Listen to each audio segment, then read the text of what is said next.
Welcome to this week's video of SSP. Today we're going to be taking Jordan Osman's 03 WRX wagon up the side of a mountain, 40 plus miles an hour. Clutches will be slipping, tears will be shed, bumpers will be broken. It's going to be absolute chaos.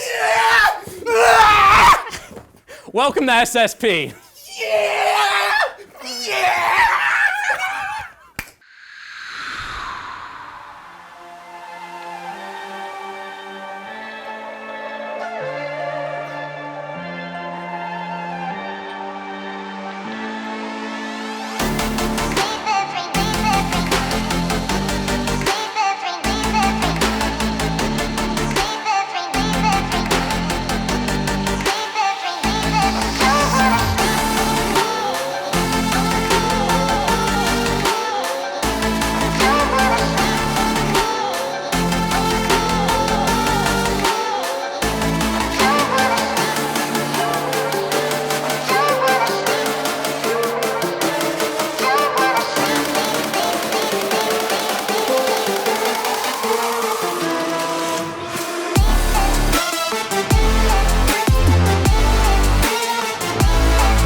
So obviously, as you just saw, we're going to be going over Jordan Osman's 2003 Bugeye WRX. Can you tell us what made you want to get a Subaru to begin with? So I originally got a Subaru because I wanted to fit in, blow head gasket, and suck some vape with the boys. What made you actually want to get into having a Subaru, a WRX, and build it? I wanted a Subaru because they're supposed to be reliable, which they aren't. They lied to you. Those commercials are garbage. So I got a Subaru because I wanted a four-door car that went zoom zoom and psh psh. So I slapped a forged engine in there, not really slap, it kind of split apart because it broke. And then I've slapped some internal engine parts in there, like pistons, rods. I wanted it built and mean. And so I obviously did what everybody does. Put a 4-cylinder in there, which is a 2-liter, the size of those Coke products. But it's a small little engine with a fat turbo. It's kind of like Cardi B with the buns. How much vape juice is it putting through the turbo? How much It's boost we talking? 3 millimeters injection going straight down into the injectors from the Walbro 342 GSS fuel pump, injecting blueberry 3 milligram nicotine straight into this block. So obviously your car from factory can do what you did today going up the side of a mountain, but what all have you done to your engine to get it to the point that it is now? To get it to where we are now without blowing head gaskets, we went ahead and we just rebuilt the engine because I tore it apart without knowing that the engine wasn't broke. It was a PCV valve, which was just spewing oil. Sorry, Mom. So yeah, I tore that apart and put in manly rods and pistons because whenever you start building an engine, you just don't have a cutoff point to whenever you're gonna stop and say no. No more bank account, you can't keep putting money into this. So I just went ahead and did the whole thing as one giant block. Used the same 2.0 block, put in manly rods and pistons, along with a salt nitrate crank, ARP head studs, and just Brian Crowder stage 1 cams.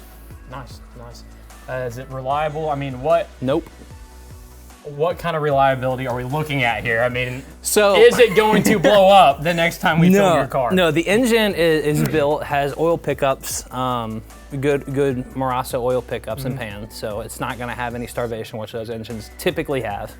On turning and handling, right? Like whenever the car is taking a sharp turn, the oil tends to... Yeah, so the older WRXs have a problem with their oil pan where it's too wide instead of deep, so the oil pickup doesn't always get fed properly, right. And your engine goes... We met through the car community and through Subaru by itself. And I mean, let's talk about how you got your car and then I'll tell you my thoughts on. All right, so originally I was bouncing back and forth between getting like a big 4-wheel drive SUV, but I wanted something fast because I'm mature and stupid. No, but I was like watching a bunch of videos on Subarus and then I saw your key fob and I'm like, maybe he has an STI, but you had a Forester. It was Forester, it was not an... And I love that Forester. And then you wrecked it. And then you got another one. Yeah, fun fact, wrecked my first Subaru. I'm on number 4 now. That's the only one I've wrecked. I've just blown head gaskets since I've gotten them. That's Subaru, man. You used to put that thing in like neutral. It was an automatic, so you used to put it in neutral, redline that thing and just pop it in the drive and then just launch it. On a daily basis, man. I did not care about that car. You just hear a solid, it was just another day in my car for me. And It always treated me the way I needed the car to treat me. I remember you got your WRX wagon we shot today, and it was in fantastic condition. You got a great deal on the car for what shape it was in. I was blown away because around the same time I was doing research into Subarus and realized that like I could get something faster with the same badge on the front of it. You got yours, you took me on a ride in it all the time, and Yeah. it was a very fun car stock. I was impressed by it, and It was a fun car. before you even built the thing, it was absolutely amazing, and I know we became great friends because of our cars. You're actually the one who influenced me a lot to build my car the way I did, with like the roof rack, kind of an outdoorsy look, slapped a bunch of stickers on it. Yeah, I saw your car and I loved the whole Subaru kind of look on things in a way. Just not afraid to go anywhere, do everything, you know, just treat it like it's supposed to be treated and just slap it around. Yeah. How long did it take for you to build? Because you built it yourself. Yes. So how long did it take you from point A to point B? I know that there's probably a lot of time in between the build where it was running, not running, and there was a lot of headaches. So many. Throughout, yeah. I've seen the videos of you crying. How long were you looking at building this car from point A to point B? So the actual build took a lot longer because Subaru engines are stupid in the way you put them together. There's a lot of headaches. There's thousands of O-rings. It's not a typical old school V8.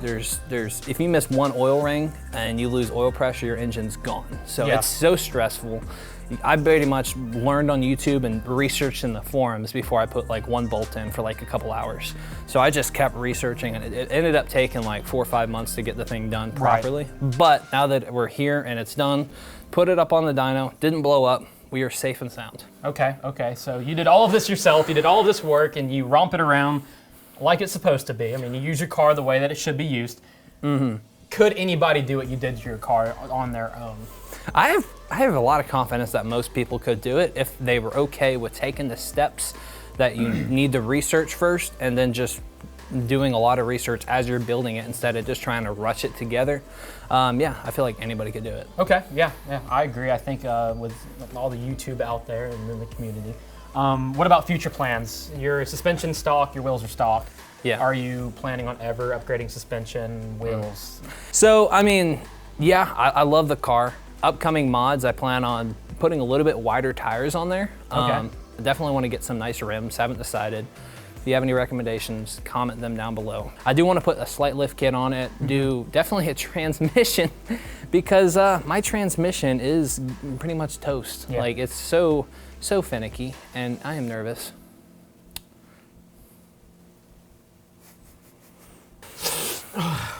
Well, guys, thank you so much for watching. If you liked the video, please go down below, smash that like button. If you haven't already, press subscribe, and we'll catch you guys in the next video. Yeah, bye guys.